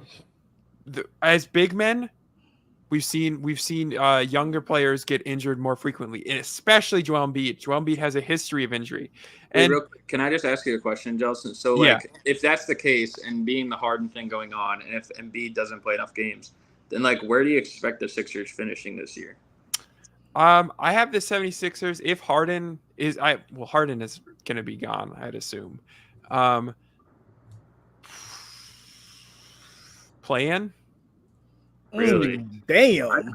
I don't know. I think Embiid's gonna. I don't know about a Joel Embiid led team in the East making a play-in berth and getting into the playoffs that way. I don't. I guess about that. To me, it really it depends on what Tyrese Maxey looks like. Because if Tyrese Maxey really does take that extra leap, then they very well could be a top 4 seed. But if he kind of stays stagnant at where he is at, and Joel Embiid, for whatever reason, as what I'm saying is potentially he could be injured and not play as many games as a lot of players or a lot of people would like him to play. If that is the case, then this team could very well be a 6 seed, a 7 seed. But one, I don't think Maxey has to take a significant leap for this team to still be a top 4 seed. And number 2, we talk about All-NBA. So get back to your All-NBA selections, please. Well, what'd you think about it? So I have one bold prediction, All-NBA. Now that the rosters are, not position capped, I have Anthony Edwards potentially making the All-NBA second team. And that is, of course, if he makes the jump. I like Garrett having him on the third team. That's not a terrible take at all. I just, as a Timberwolves fan, want to think a little bit higher of the guy because I want him to play better. So third team is obviously fine. And if he makes the third team, I'd be ecstatic for him. And as a fan also. But my prediction is Anthony Edwards is a All-NBA second team member. I think that's fair. Okay. I mean, if you would have said first team, I would have kind of been a little side-eyed. But If you would have said first team, bro, I'd have got mad because that's too much Timberwolves propaganda. First team would have been episode. too much glaze in one day, bro. Hey, I was gonna kind of say first team, but then I'm like, if Garrett gives him a third team, I want Anthony Edwards to have that room to potentially even be better than what I expected and what Garrett expects. So if he makes first team, then we'll all be shocked here, to be honest. I will say, honestly, like, at least from my third team, because I had Halliburton, SGA, and Jimmy Butler, and AD, I feel like maybe aside from, like, Shea, and honestly, he could even have a better season than Shea. It's just I think Shea will be elevated just because the Thunder will be a better team. Like, they'll be a better team than people expect. But, like, I think Ant probably is the second best case to move up to a second team, like, of all my guys on third team. That's fair. All right, Gabe, what are your thoughts on what All-NBA is going to look like next season? So just a couple of things that I thought about it. I feel like it's going to become more guard heavy as opposed to big heavy. I know if you look at last year, we were kind of getting to like, I remember doing my All-NBA predictions and I was just sitting there doing the forward spots and I'm like, ooh, I really am not too high on some of the guys I'm putting on there. And even the center position outside of Embiid and Jokic, it's like there's such a big drop off to where I could really see it just being like two centers on the whole thing out of the 15 guys. So with that said, I think a lot of guys will be knocked off the list. I think just on the short list, Ja, Anthony Davis, Kawhi Leonard, Paul George, Kevin Durant, Kyrie Irving, and LeBron James are all probably a pretty bad bet to make an All-NBA team. I think all those guys, you might say, oh, they might play more. I don't think they're going to play more because at the end of the day, they've already made so much money that I think at this point, there is literally absolutely nothing that's going to convince them to suit up more often. I just don't think it's going to happen. I think they would rather sacrifice the accolades and sacrifice the money than step onto the basketball court. And like there might be a couple guys. I mean, I guess we'll just see what everybody's true colors are once this really comes into effect. But I truly do think what you're going to see is I think the All-NBA teams are going to get a lot younger. I think you might see the average age. I couldn't tell you off the top of my head what the average age is now, but I'll tell you pretty often the guys that are these Iron Men that are playing day in, day out, not missing any games, are usually the younger guys from that like kind of 22 to like 26-ish range. Rather than once guys start crossing 30, they are more likely to miss time, whether their body starts breaking down, they load manage to protect themselves a little bit, not playing back-to-backs, whatever it may be. The young guys are really about to take over, and the accolades are going to show that the youth movement is strong. The other thing I'll add real quick is that I think, like, based on who's voting, like, you know, you have a lot of media members that are older. I mean, like, I think, like, everyone that has a vote is probably at least, like, 40 or something like that. So it's, like, they're more of a traditional. Yeah, like, they're more of a traditional mind. So we also have to take that into account that while this is more of a positionless voting for the first time, I think you're not going to see as big of a change as you might think. You might see like one of the All-NBA teams, it's like, okay, there's like no point guard or there's no center. But like, I think maybe two of the other ones, you'll still at least see that because I think most people are going to vote based on like, all right, a point guard, a shooting guard, a small forward, power forward, center. Even if like there's going to be maybe a few that don't, but I think for the most part, you'll see that. And the final results will probably reflect that too. Let me get my opinions on what All-NBA is going to look like. So I get what y'all are saying, along with the games played, why some players might not qualify and stuff like that. All-NBA, for all intents and purposes now, has been made into the 15 best players in the NBA, with a slight caveat. Obviously, you got to have the games played requirement.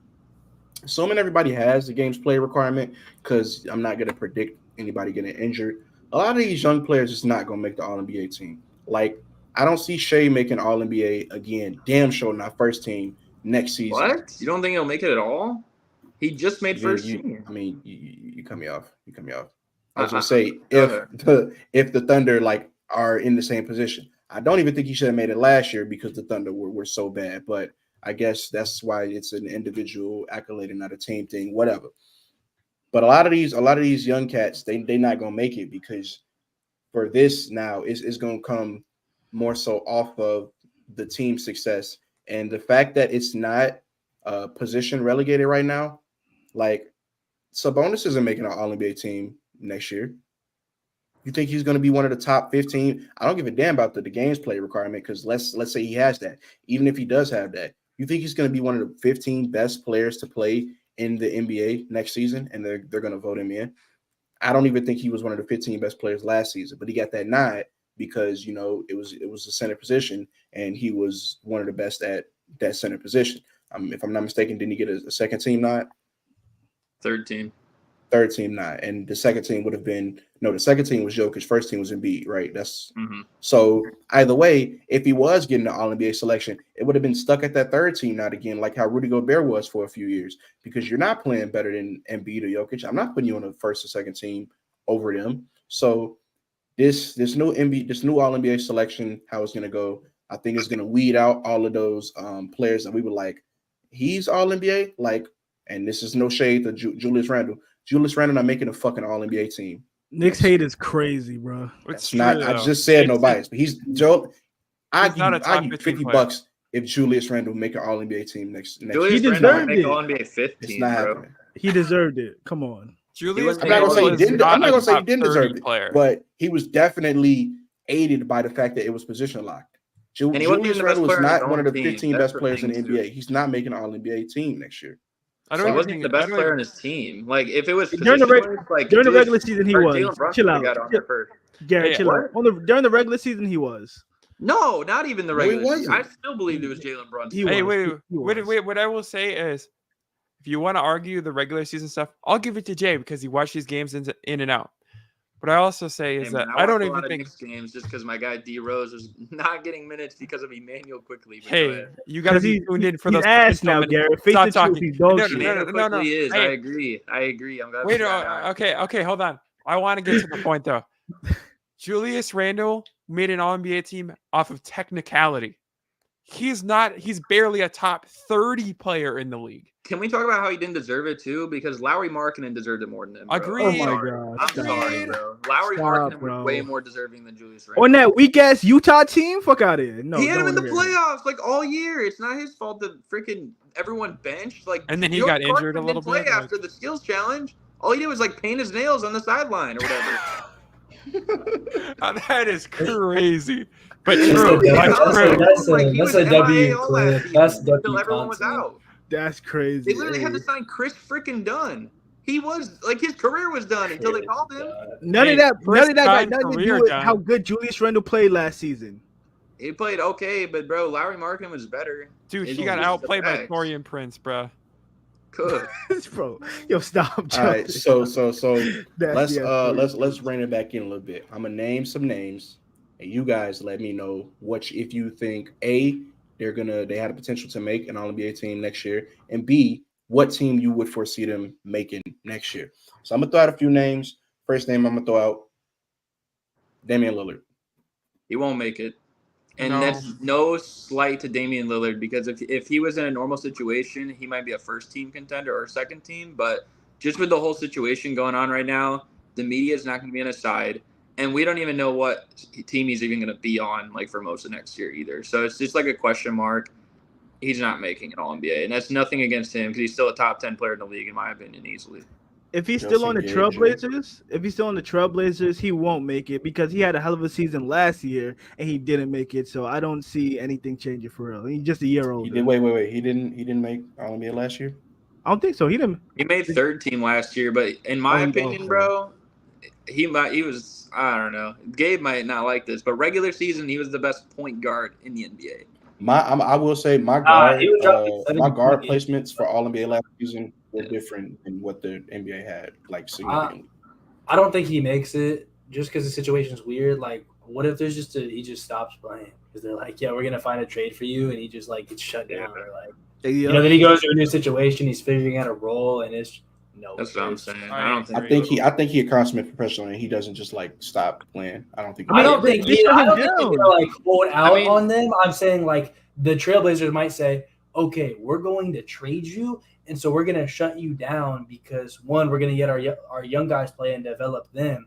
Two, we don't want you to get injured while we're searching for a trade for you so that your value stays as high as it can be. It would make sense on the Trailblazer side to shut him down if they decide, yeah, we're definitely going to trade you out of here. Let me add on to that real quick, Gabe, because last year too, like there was a case he could have been first team. I think most people had him like second-ish or something like that. But at the end of the year, they just stopped playing him. Their record dwindled. They fell to a 13 seed, and he ended up making third team. I think he was like the last guard to make it too, even after a 70-point game. So especially this year when they're probably going to be worse, and even though he probably had his best statistical season last year, he's still going to be great. But that is still a lot to defend, and also have the Portland Trailblazers up that high as well. I just don't know if that's going to happen. And also like just the bias of like, okay, like he requested a trade, he wants out. I don't know if he's going to get the same love. All right, so moving on from Damian Lillard, I think that was, what was that, 4 no's? I didn't give mine. Mine was yes, but if he does make it, it'll probably be a third team just because of all the oddities with his situation and where he's going to play. I do still think that if he does play and have the games play requirement, that it's going to be pretty hard to deny him just based off raw stats and like what he's been doing. I don't see him slowing down. I think he's still got mileage left to contribute to winning basketball and contribute to a contender team. And I think that if he's not dealt by the beginning of the season, which is looking like is more unlikely, then he's going to play, and he's going to play his ass off until that trade deadline where ultimately he probably ends up being moved. But I think it's not very likely that Damian Lillard makes an All-NBA team. But if he does, it'll probably be a third team. So moving on to the next NBA player that I'm going to talk about, we're going to discuss Jimmy Butler. Gabe, what do you think about Jimmy Butler potentially making an All-NBA team next season? I'm going to go with no, and it's not a knock on Jimmy Butler. It's more so just the fact that the Heat are never as good in the regular season as they are in the playoffs. We saw last year they were literally an 8 seed. On some of their other deep playoff runs, they'd enter as like a 4 or 5 seed. Like they would never be at the very top of the conference. And at the same time, Jimmy Butler's numbers always look very pedestrian in the regular season. Not that they look bad, but not to the caliber of a lot of other guys in the league. And especially, I think, as a guy who could have benefited from the positional requirements being a forward and how those spots might look a little bit weaker sometimes. Now that you just have to have one of the top 15 stat lines, team performances, etc., Jimmy Butler's probably not going to do that because we know he shows up most notably in the playoffs. JELSON, what do you think about Jimmy Butler? That's a tough one. But because I'm a hater, I say no. That's crazy. So If you're honest. Hey, I'm a hater, but I also say that the point is out there, and Gabe said it perfectly. The Heat just usually aren't that great of a regular season team. They turn up in the playoffs, and there's just a lot of young talent out there, especially in the guard spots, that are going to try and prove something, come regular season this upcoming season. And that's really what these All-NBA teams are based off of. So I think these young guys are going to take it from Jimmy. I think Jimmy Butler is a unique case because I think, like I said, on my All-NBA teams, I did have him making All-NBA third team, but he's probably like the last guy I had to put in there because I'm like, who could I think of that would also make it? And like, there were a lot of candidates, but I feel like Jimmy Butler gets in there just because I think the Heat will still be, while they won't be like a top 4 seed, they've only been a top 4 seed like once since he's been there in the 4 seasons. And that's when they were first and everyone was so packed together anyways. Like, I think they'll probably be like a 5th seed. We've seen him like end regular seasons very strong, and that has a big play in like voting, especially this past year. Correct me if I'm wrong. I think he made second team All-NBA this past year, but he wasn't even an All-Star, right? Or something like that. So, and I know it's like, again, the positions are thrown away, but I still think he definitely has a chance. But if he makes it, it'll be third team. I think on my picks as of today, and this could obviously change in the next like month or two, like I would probably say he's the last guy on All NBA third team. But if you didn't have him making it, I'm not really opposed to that really either. To be honest, we know that Jimmy Butler shows up in the playoffs every single time, but he's not the type of player that has a really like spectacular regular season. He's not someone that's going to put up the stats to show you or like try and convince you during the regular season that he belongs on our All NBA team. The only scenario that I think he will make it, and I would say peak at third team All NBA, is just the Miami Heat is a top 3 seed, to be honest. And looking at their current roster, currently constructed, I do not see that happening. So I don't think Jimmy Butler is going to make an All NBA team. I mean, he just made it, and they were the 8th seed. So like, he also like All NBA team? Yeah, he did. He also like played like insane. Someone needs I think to... he was second team. He was playing like out of his mind after the I think it was closer to after the trade deadline than after All-Star break. He was insane for the second half of the season. He's done that the last like 3 years though too. So like that's what I'm saying. Like even if he starts the year slow, that last month and a half, he's always like ended the season strong. Like maybe when people are kind of like, okay, like can we get the playoffs going? So like maybe people aren't paying as much attention, but the voters definitely are. So that's why I think it could have an impact on him making at least third team. At least I say it was more than like a month, 2 months. It was like a good little stretch of the season last season. Like ever since All-Star game. So I guess like 2 months, a little over or something. Yeah. That's crazy. But over Jalen Brunson. Just stop, Jay.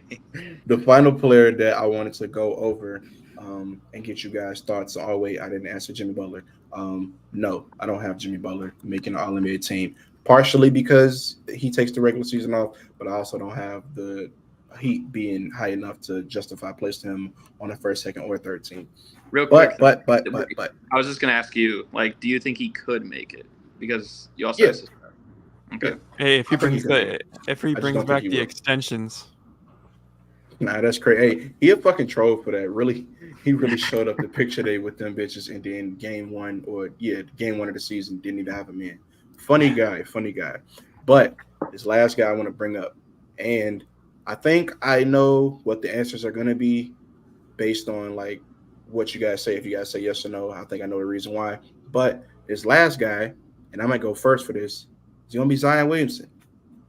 Now, Zion, we can't deny his talent. But it's basically going to be all about that 65 game play limit. I'm not going to lie. Once they said that there would be certain players, or not players, but like certain scenarios that will be accounted for, and you could potentially petition your way on to being eligible for the, All NBA list. I think if he plays like 63, 62, he can appeal that, and then they'll, allow him to be selected for the All NBA teams. And I'm not gonna lie, I think he only needs 60 games played, and that'll be enough to cement him. Well, not cement him, but allow him to be on that All NBA team. Because, bro, if he's playing, we know what we're gonna get from Zion. It's just he gotta play. So, Jelson, we're gonna start you off with this. I don't think he's gonna play enough games, and you did bring up the point of petitioning the fact that I played 62 games and these were the reasons, whatever. Even if he let's say he plays 59 or 60 games, I don't think the NBA is going to allow the excuse of overeating to be the reason why you do not make the NBA team. They're an All-NBA team. So, with that being said, even if he petitions, I don't think he gets on. And I don't think he plays enough games, period, to be on the All-NBA team. Yeah, I don't expect him to make All-NBA, mainly because, like, most of the players I had on here that were kind of injury prone, like whether it's Kawhi or even like if you said Durant or Embiid or AD, it's like when they're at their apex, like they've proven that they could play like top 5 players in the world for at least some stretch of time, or even like top 10 players in the world some stretch of time.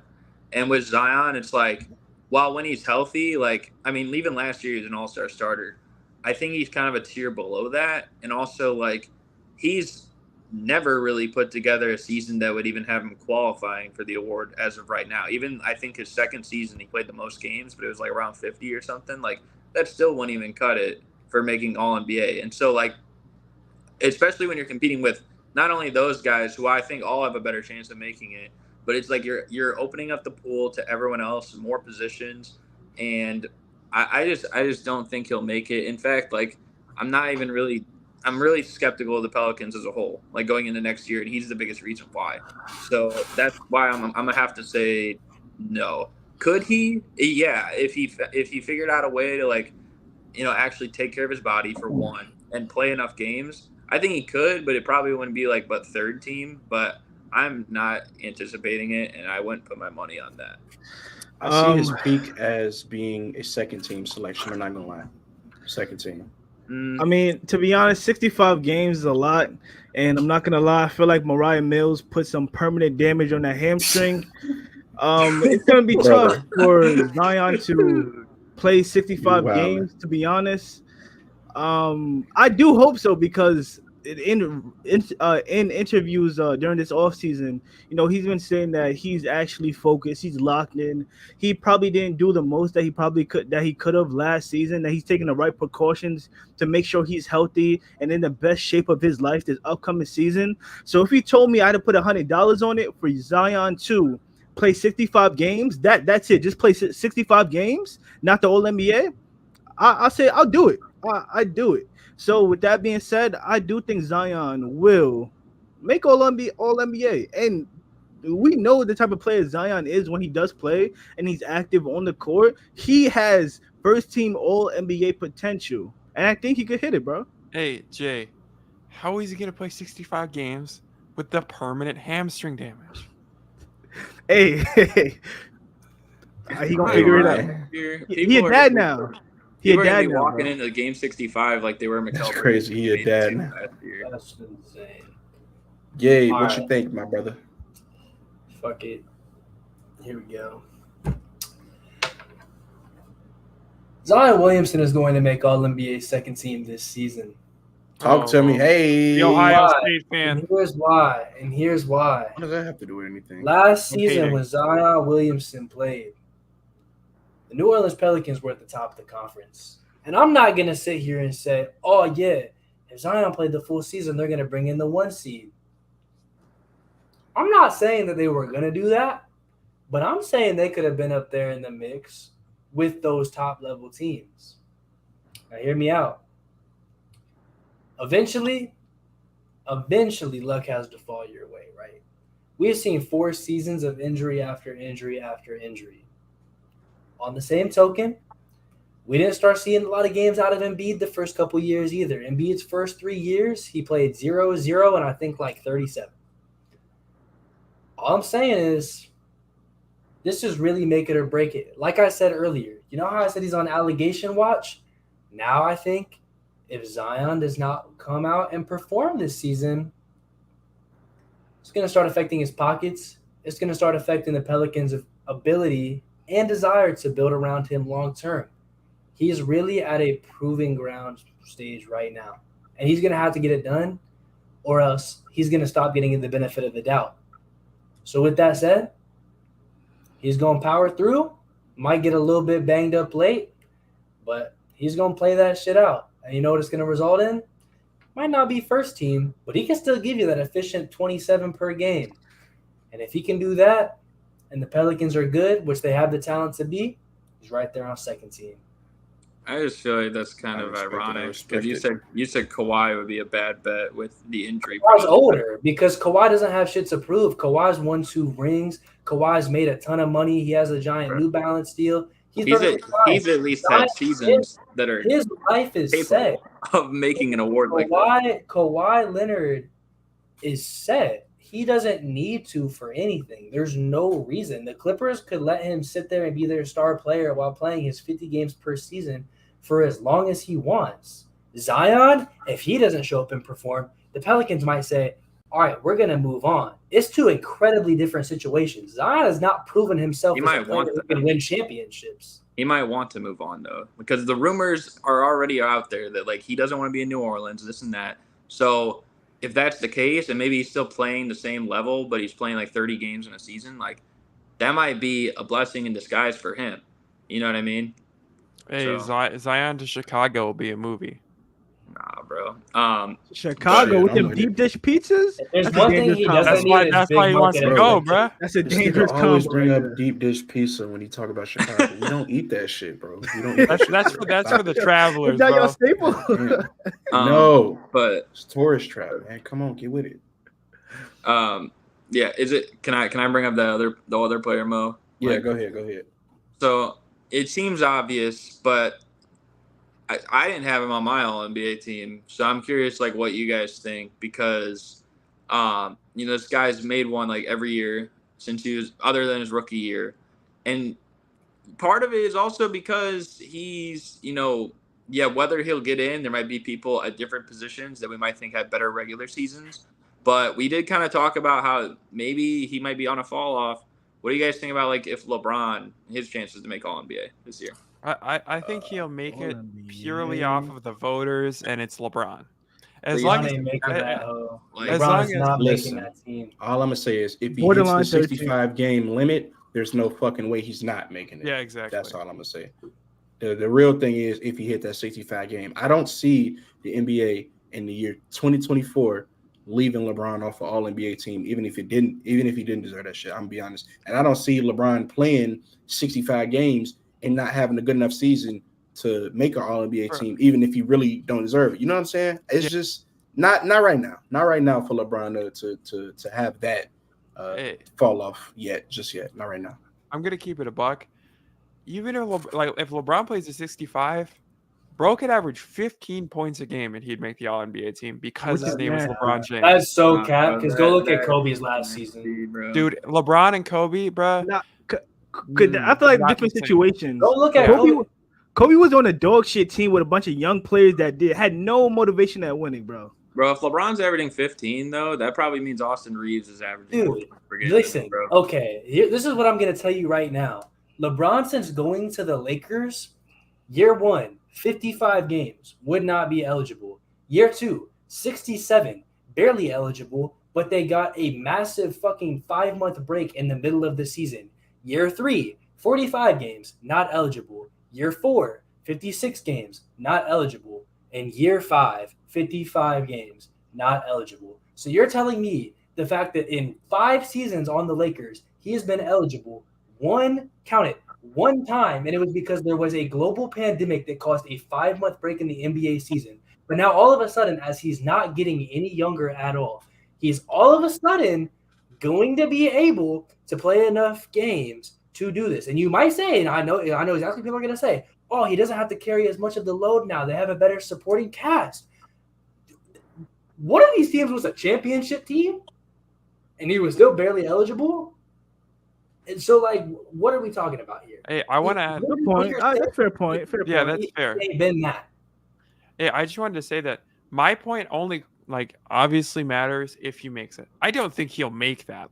So I don't think he'll be an All NBA team member just purely off of games played. But if he does, for whatever magical reason, make it, I think that he makes it strictly, even if he's not great, off of his name alone. Yeah, that's kind of where I'm at. I was curious if you guys thought, like, it would be enough. I feel like if he does play enough games, it probably will be enough. But I don't know, because I honestly still believe Lauri Markkanen. You guys might think this is crazy just because of the, breaking the scoring record. But as a full season, I was more impressed with what Lauri Markkanen did last year. I mean, I think that's LeBron. fair. Based on expectations, it was more impressive, but I don't think it was better than 29, Well, 7, and 8. Yeah, I'm not going to lie. You also have to consider what Utah had as opposed to what LeBron and the Lakers had around him. And for me, like, that plays a big part, especially because I already said, like, I would have took Markkanen over Randall. But at the same time, it's like Randall, as much as we call him a fraud, this and that, like, still was contributing on a 47-win team, which, most of the year, like, the Lakers weren't even a winning team. And later in the year, they stepped it up for sure, and that has a part of it. But it's like, I think the overall consistency plays a part, and, like, all year long, from start to finish, like, at least someone like Lauri Markkanen had that too. So, like, that's why I'm saying next year when the positions open up more, I don't know if it won't be as easy to make it. So, I just don't know if he will, especially because there's guards that didn't even make it that probably should have, I feel it's gonna be For harder sure, for on sure. bigs more than anything. Yeah, The that's only fine. two, in my opinion, the only two bigs that's making All NBA is going to be Jokic and Embiid and Yeah. AD if he makes the game limit play. But who knows about that? I don't see no other centers making that All NBA because power forward, big man, I guess, but not all of power forward is a big man. You know what I mean? But Yeah. that center position gonna be hard to make an All NBA selection without the slotted positions. Yeah. But I ain't gonna lie, man. If we don't got nothing else, we gonna call the stream, man. Thank You y'all got for anyone in tuning chat? in. Or If you've been W here, stream. W stream. Appreciate you if you was here in chat. If you're still here in chat, make sure you like, comment again. If you watch any of these videos afterwards, make sure you give it a like, comment, turn the notification bell on, and subscribe. And we'll be back with y'all on Saturday as a part of our new stream schedule with another stream. So thank y'all for tuning in. We'll see y'all.